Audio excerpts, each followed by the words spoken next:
அம்மா என்ன பண்றீங்க? பக்கத்து வீட்டு மாயா மீரா ரெண்டு பேரும் அப்பா நேத்து வாங்கிட்டு வந்த எரேசர் கேக்குறாங்கம்மா. நான் போய் காமிச்சிட்டு வரட்டுமா? ஓகே, எடுத்துட்டு போ, ஆனா சேஃபா எடுத்துட்டு வந்துடணும். மாயா, சுக்கி அப்பா புதுசா எரேசர் வாங்கிட்டு வந்திருக்காரா, அதை எடுக்கதான் அவ போயிருக்கா. அதனால நம்ம பாப்போம். மாயா மீரா பாருங்க, எங்க அப்பா வாங்கிட்டு வந்த புது எரேசர் அழகா இருக்கான்னு பாருங்க. சூப்பரா இருக்கு. எல்லா எரேசரும் நம்ம எரேஸ் பண்ணி பாப்போமா? எரேஸ் பண்ணி பார்க்கணும்னா எழுதுறதுக்கு பென்சில் வேணுமே, என்கிட்ட இல்லையே. எங்க வீட்ல நிறைய பென்சில் இருக்கு, இருங்க நான் போய் எடுத்துட்டு வரேன்.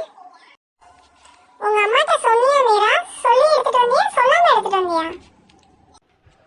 சொல்லல மாயா, பரவாயில்ல பாத்துக்கலாம் வா. எங்க அம்மா ஏதாவது சொன்னாங்கன்னா நான் அப்படியே அட்ஜஸ்ட் பண்ணிக்குவேன். பெருசா நான் அதை ஒன்றும் அழமாட்டேன், அதுக்கெல்லாம் பாத்துக்கலாம் வா.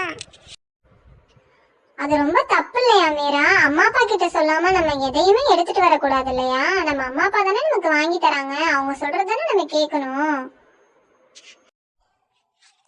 சிக்கி, உன்னோட எரேசர் எல்லாம் அழகா இருக்கு. நான் ஒரு பென்சில் தரேன், நீ ஒரு எரேசர் தரியா? அப்படிலாம் மாத்தக்கூடாது மீரா. எப்பயுமே நம்ம அம்மா அப்பாவை கேட்காம நம்ம எந்த பொருளையுமே மாத்திக்க கூடாது. நம்ம அம்மா அப்பா என்ன சொல்றாங்களோ அதை தானே கேட்கணும்.